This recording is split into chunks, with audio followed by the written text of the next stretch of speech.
Hello, तो कैसे आप सभी लोग। आशा करते हैं कि आप लोग अच्छे और स्वस्थ होंगे। तो आज हम लोग क्लास 10th का फिजिक्स का चैप्टर नंबर 2 प्रकाश का अपवर्तन पढ़ेंगे सर इसमें कि क्या होती है प्रकाश का अपवर्तन और प्रकाश का अपवर्तन के कितने नियम है और सर स्नेल के नियम क्या क्या क्या होते हैं। इन सभी चीजों के बारे में हम लोग अच्छे तरीके से डिटेल्स में आज इस वीडियो में पढ़ने वाले हैं।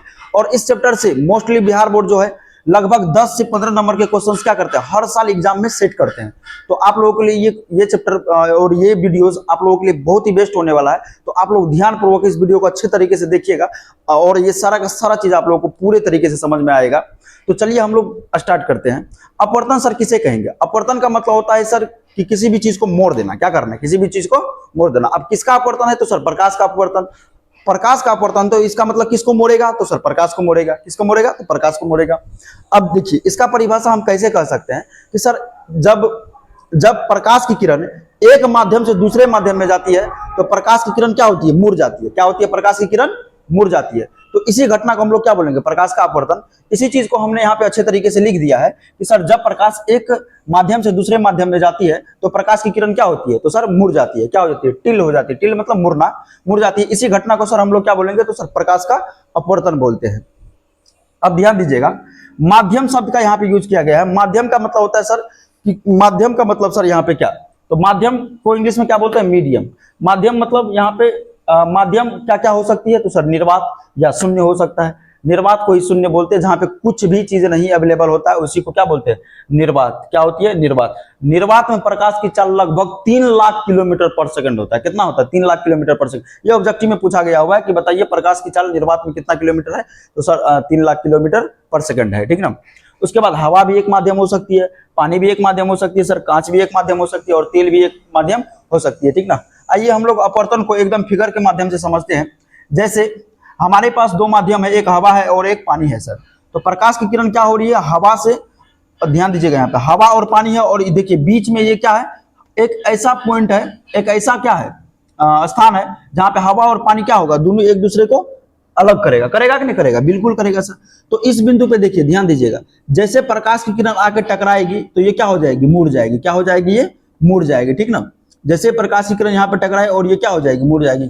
क्यों मुड़ जाएगी? क्योंकि सर यहाँ पे प्रकाश की किरण, अपवर्तन का नियम यही कहता है, अपवर्तन का गुण यही है, अपवर्तन यही है कि सर प्रकाश की किरण जब एक माध्यम से दूसरे माध्यम में जाती है तो क्या हो जाती है? मुड़ जाती है। देखिए हवा से किस में गया? तो सर पानी में गया, तो ये क्या हो जाएगा? मुड़ जाएगा। तो इसी घटना को सर हम लोग क्या बोलेंगे? प्रकाश का अपवर्तन बोलेंगे। अब ध्यान दीजिएगा, कुछ महत्वपूर्ण बिंदु है जिसको आपको समझना जरूरी है। जैसे अगर सर प्रकाश की किरण आ रही है तो सर इस किरण को कौन सा किरण बोलेंगे? तो सर आपतित किरण बोलेंगे। कौन सा किरण बोलेंगे? आपतित किरण बोलेंगे। और प्रकाश की किरण जिस बिंदु पे टकराएगा, जिस बिंदु पे टकराएगा उसे सर आपतन बिंदु बोलते हैं। कौन सा बिंदु बोलते हैं? आपतन बिंदु बोलते हैं। ठीक ना। और फिर आपतन बिंदु पे देखिए एक लंब खींच दिए हैं। क्या किए हैं? एक लंब खींचा गया है। इसी लंब को क्या बोलते हैं? अभिलंब बोलते हैं। जो किरण आती है प्रकाश की किरण उसे आपतित किरण, जिस बिंदु पर टकराती है आपतन बिंदु, और इस पर जो लंब खींचे हैं इसको अभिलंब बोलते हैं। अब ध्यान दीजिएगा, अब ये आपतित किरण टकरा के क्या हो जाती है? तो सर मुड़ जाती है। और ये जो मुड़ी हुई किरण है इसी किरण को बोलते हैं अपवर्तित किरण। कौन सी किरण बोलते हैं? अपवर्तित किरण, याद रखिएगा। उसके बाद है सर आपतन कोण। कौन सा कोण? आपतन कोण। आपतन कोण सर किसे बोलेंगे? ध्यान दीजिएगा, हमने जो लंब खींचा है या अभिलंब दिया है और ये जो आपतित किरण है, देखिए अगर आप ध्यान से देखिएगा तो इसके बीच में एक कोण बन रहा है। बन रहा है कि नहीं बन रहा है? बिल्कुल बन रहा है सर। तो इसे आपतन कोण बोलते हैं। कौन सा कोण बोलते हैं? आपतन कोण। आपतन कोण को कोण आई से दर्शाते हैं। किससे दर्शाते हैं? कोण आई से दर्शाते हैं। ठीक ना। उसके बाद है अपवर्तन कोण। कौन सा कोण है? अपवर्तन कोण। अपवर्तन कोण कहां बनेगा सर? तो ये जो अभिलंब खींचा गया है, नीचे तक जो अभिलंब गया हुआ है, ठीक ना, इस अभिलंब और अपवर्तित किरण जो थी हमारा, अपवर्तित किरण कौन सा किरण? ये जो मुड़ गया था किरण, इसी किरण को अपवर्तित किरण बोलते हैं। तो ये यहाँ पे जो कोण बनेगा इसी कोण को बोलेंगे कोण आर। क्या बोलेंगे जी? कोण आर। तो कोण आई बोलते हैं सर आपतन कोण को। किस कोण को? आपतन कोण को। अपवर्तन कोण को क्या बोलते हैं? कोण आर। Refracted angle. कौन सा एंगल? Refracted angle. ठीक ना। तो ध्यान से समझिएगा कि सर यहाँ पे जो आपतित किरण था, जो सूर्य का प्रकाश आता है आपतित किरण बोलते हैं सर उसे। जहां जिस बिंदु पे टकराता है सर उसे आपतन बिंदु बोलते हैं। और इस पर जो लंब खींचा गया है इसे अभिलंब बोलते हैं। और जो किरण मुड़ जाता है टकराने के बाद, जो किरण मुड़ गया हुआ है इसे बोलते हैं सर अपवर्तित किरण बोलते हैं। और अभिलंब और आपतन आपतित किरण के बीच के कोण को क्या बोलते हैं? आपतन कोण बोलते हैं। उसके बाद अपवर्तित किरण और अभिलंब के बीच के कोण को कौन सा कोण बोलते हैं? अपवर्तन कोण बोलते हैं। तो इतना आप सभी को समझ में आ गया है। अब हम लोग आगे समझते हैं कि सर अपवर्तन जो होती है वो किस माध्यम में किस प्रकार से होती है। तो आइए देखते हैं हम लोग। ध्यान दीजिएगा आप लोग, जब भी हवा की बात करेगा और पानी की बात करेगा तो इसमें सर सरल और विरल माध्यम कौन होगा? विरल माध्यम उसे कहते हैं जो थोड़ा सा कमजोर माध्यम होता है, जिसमें आसानी से प्रकाश क्या कर सकता है? पार कर सकता है। सघन माध्यम उसे कहते हैं जिसमें प्रकाश को थोड़ी बहुत क्या होती है? दिक्कत होती है। जैसे आप लोग बाइक जब चलाते हैं तो बाइक जब खाली रोड रहता है तो पूरा हुमच के चलाते हैं कि नहीं चलाते हैं। और उसी प्रकार जब क्या कहते हैं हवा आती है तो क्या कहते हैं सनलाइट को सूर्य की प्रकाश को क्या मिलता है? पूरा फ्रीली मिलता है, तो थोड़ा सा हुमच के वो भी चलता है। उसके बाद जैसे ही आप मान के चलिए बाइक स्पीड से चला रहे हैं, अब मार्केट आ गया तो आप क्या कीजिएगा? बाइक को स्लो कीजिएगा कि वहाँ भी 80 की स्पीड में लहरा के निकलिएगा? नहीं निकलिएगा। उसी प्रकार से प्रकाश भी क्या होती है, जब सघन माध्यम आता है तो वो भी क्या करता है? धीमा चाल में चलने लगता है। क्यों? क्योंकि सर सघन माध्यम है तो थोड़ा सा उसको रिपेल मिलता है, मान के उसको प्रतिरोध करता है उसकी सनलाइट को, ठीक ना। तो समझिएगा, ध्यान दीजिएगा। तो जिसमें भीड़ भाड़ ज़्यादा रहेगा उसमें उसको सघन माध्यम कहेंगे, जिसमें भीड़ भाड़ कम रहेगा उसे विरल माध्यम कहेंगे। ध्यान दीजिएगा, जब प्रकाश की किरण विरल माध्यम से सघन माध्यम में प्रवेश करती है, किधर प्रवेश करती है? जब प्रकाश की किरण विरल माध्यम से सघन माध्यम की ओर प्रवेश करती है तो वो अभिलंब जो हम लोग खींचे थे उस अभिलंब की ओर क्या हो जाती है? मुड़ जाती है। क्या होती है?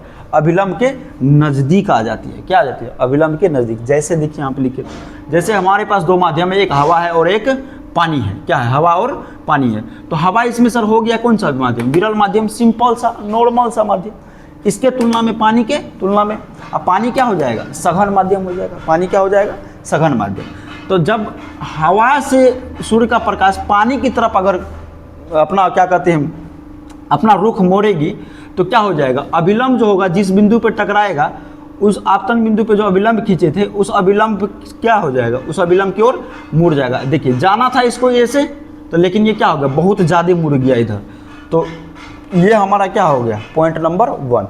इसी चीज़ को हम क्या किए? लिख दिए यहाँ पे नोट नंबर 1 में कि प्रकाश की किरण विरल माध्यम से सरल माध्यम में जाती है तो अभिलंब की ओर मुड़ जाती है। इस बात को याद रखिएगा आप लोग। उसके बाद सेकेंड पॉइंट याद रखिएगा, जब प्रकाश की किरण सघन माध्यम से विरल माध्यम में चलेगी, जैसे ही मार्केट से आप गाड़ी निकालिएगा फिर आपको फ्री रोड मिला तो आप हुमच दीजिएगा, एक्सीलेटर को हुमच दीजिएगा कि नहीं दीजिएगा? उसी प्रकार से जब सघन माध्यम से विरल माध्यम में क्या करती है? प्रकाश की किरण प्रवेश करती है तो सूर्य का प्रकाश भी क्या होता है? सूर्य का प्रकाश की जो किरण है, ठीक ना, वो भी क्या करता है? हुमच देता है एक्सीलेटर को। क्या करता है? हुमच मतलब ज़्यादा कर देता है। अब देखिए, तो सघन माध्यम से क्या कर रही है? विरल माध्यम में जा रही है। तो देखिए सघन माध्यम से जा रही है विरल माध्यम में, ठीक ना। तो जिस बिंदु पर टकराएगा उसे आपतन बिंदु पे क्या किया? हम एक लंब खींच दिए जिसे अभिलंब बोलते हैं। और ये देखिए सूर्य का प्रकाश की किरण को इधर जाना था कि नहीं जाना था? तो देखिए अभिलंब है, जैसे ही इधर जाना था, अब जैसे ही देखिए सघन माध्यम से विरल माध्यम उसको फ्री जगह मिल गया, हुमच दिया। क्या किया? हुमच दिया। इस बार क्या होगा? अभिलंब से जाना था इधर तो चले गया इधर, यानी कि अभिलंब से दूर हटी। इसी बात को हमने नोट नंबर 2 में लिखा है कि सर प्रकाश की किरण सघन माध्यम से विरल माध्यम में जब जाती है तो अभिलंब से क्या होती है? दूर भाग जाती है। तीसरा पॉइंट ये है कि सर माध्यम कोई सा भी हो कोई मैटर नहीं करता है। इसमें माध्यम कोई भी हो कोई मैटर नहीं करता है। देखिए ध्यान दीजिएगा, जब प्रकाश की किरण देखिए इसमें तिरछा पड़ रहा था कि नहीं पड़ रहा था? जब प्रकाश की किरण लंबवत पड़ेगी, क्या पड़ेगी? लंबवत पड़ेगी। क्या पड़ेगी जी? लंबवत पड़ेगी, ठीक ना। जब प्रकाश की किरण लंबवत पड़ेगी तो न ये मुड़ेगा और न ये झुकेगा, एकदम सीधे ही चीरते हुए निकल जाएगा। क्या होगा? सीधे चीरते हुए निकल जाएगा। जैसे मान के चलिए आपको आसमान में अगर हेलीकॉप्टर उड़ाने के लिए दे दिया जाए तो आसमान में तो कोई ट्रैफिक नहीं है, कोई जाम नहीं है, रोड टूटा है कि फूटा है डज नॉट मैटर, ठीक ना। बादल से ऊपर ले गया, हुमच के 1600 का स्पीड में निकलिएगा कि नहीं निकलिएगा? उसी प्रकार से सूर्य का प्रकाश जब लंबवत पड़ता है, किसी भी माध्यम कोई मैटर नहीं करता है, अगर सूर्य का प्रकाश लंबवत पड़ गया तो वो क्या होगा? सीधे चीरते हुए निकल जाएगा। आइए हम लोग आगे देखते हैं कि सर अपवर्तन के कितने नियम है। अपवर्तन के नियम सर कितने हैं? तो 2 है। याद रखिएगा आप लोग, अपवर्तन के कितने नियम है? दो है। ऑब्जेक्टिव टाइप में आता है कि सर प्रकाश के अपवर्तन के कितने नियम है, तो सर 2 नियम है, आप लोग याद रखिएगा। इसका पहला नियम क्या कहता है, आइए हम लोग देखते हैं। पहला नियम क्या कहता है कि सर आपतित किरण आपतन बिंदु पर अभिलंब और अपवर्तित किरण तीनों एक ही समतल में होता है। यानी कि इसका कहने का मतलब यह है कि सर जैसे ही अपवर्तन की घटना घटती है, जैसे ये हमारा क्या हो गया, अपवर्तन की घटना हमारे यहाँ देखो इस प्रकार से घट रही है, अभिलंब की ओर मुड़ गया। तो इसका कहने का मतलब यह है कि सर जो किरण आ रहा है और आपतन बिंदु पे टकरा रहा है और आपतन बिंदु पर जो अभिलंब खींचेंगे, सर ये तीनों एक ही समतल में होगा। कहाँ होगा सर, तीनों एक ही समतल में होगा। तो इसका पहला नियम याद रखिएगा कि सर आपतित किरण आपतन बिंदु पर अभिलंब और अपवर्तित किरण, यानी कि जो किरण मुड़ जाती है, अपवर्तित किरण, तीनों एक ही समतल में होता है। याद रखिएगा आप लोग कि सर क्या आपतित किरण, कौन सी किरण, तो सर आपतित किरण आपतन बिंदु पर खींचा गया अभिलंब, अपवर्तित किरण, तीनों एक ही समतल में होता है। इस बात को याद रखिएगा, अपवर्तन का पहला नियम है। अपवर्तन का दूसरा नियम क्या कहता है, आइए हम लोग देखते हैं। तो किन्हीं दो माध्यमों और प्रकाश के किसी विशेष वर्ण के लिए, ध्यान से पढ़िएगा, किन्हीं दो माध्यमों और प्रकाश के किसी विशेष वर्ण के लिए आपतन कोण की जिया और अपवर्तन कोण की जिया का अनुपात एक नियतांक होता है। कुछ समझ में नहीं आया तो कोई दिक्कत की बात नहीं, हम समझाते हैं आपको। जैसे आप सबसे पहले फिगर बनाइए। क्या बनाइए, फिगर में हम लोग क्या करते हैं कि सर दो माध्यम को लेते हैं। क्या लेते हैं, दो माध्यम को लेते हैं। फिगर का जगह नहीं बचा है, भूल गए हैं फिगर बनाना इसमें, तो थोड़ा सा कॉम्प्रोमाइज करते हैं इसमें। देखिए ध्यान दीजिएगा, यहाँ से हमारा कौन सा किरण आ रही है, तो सर आपतित किरण आ रही है, ठीक ना। और यहाँ पे हमारा कौन चीज है, तो सर अभिलंब है। कौन चीज है, अभिलंब। अभिलंब को सर हम लोग डॉटेड लाइन से दर्शाते हैं, आप लोगों को पता होनी चाहिए। तो ये क्या हो जाती है सर, अभिलंब की ओर मुड़ जाती है। तो यहाँ जो हमारे पास कोण आई बन रहा था, क्या बन रहा था, कोण आई, और यहाँ जो कोण आर बन रहा था, कौन सा कोण बन रहा था, यानी कि आपतन कोण और अपवर्तन कोण जो बन रहा था, इन दोनों का जो अनुपात होगा, इन दोनों का जो अनुपात होगा एक नियतांक के बराबर होगा। इसका दूसरा नियम यही कहता है कि सर आपतन कोण और अपवर्तन कोण का अनुपात, देखिए ना, आपतन कोण की जिया और अपवर्तन कोण की जिया का अनुपात क्या होगा, एक नियतांक होगा। यानी कि साइन आई बट्टा साइन आर बराबर क्या होगा, एक नियतांक होगा। यहाँ पे नियतांक का मतलब क्या है, देखिएगा ध्यान से। यह नियतांक माध्यम 2 का माध्यम 1 के सापेक्ष अपवर्तनांक, जैसे हमारे पास दो माध्यम था, एक हवा था और पानी था, ठीक ना। तो इसको मान लीजिए N1, क्या मान लीजिए, इसको N2, ठीक ना। माध्यम हमारा N1 और ये क्या हो गया, N2 हो गया, ठीक ना। तो ये जो दोनों माध्यम M1 और M2 हो गया, मीडियम 1 और मीडियम 2 हो गया, ठीक ना। तो ये जो हमारा दो माध्यम है, ठीक ना, इसका जो अपवर्तनांक होगा, इन दोनों के जोड़ के जो अपवर्तनांक होगा, ठीक ना, इन दोनों का जोड़ का जो अपवर्तनांक होगा उसके बराबर होगा। चाहे आप हवा पानी का अपवर्तनांक, हवा और पानी है तो हवा पानी का अपवर्तनांक जोड़िएगा। अगर मान के चलिए कांच और क्या कहते हैं पानी रहता था, कांच और पानी का अपवर्तनांक जुड़ता। तो कहने का मतलब यह है कि सर यह नियतांक माध्यम 2 का माध्यम 1 के सापेक्ष अपवर्तनांक N21 के बराबर होता है। अर्थात कहने का मतलब यह है कि साइन आई बट्टा साइन आर बराबर क्या होगा, N21, ठीक ना।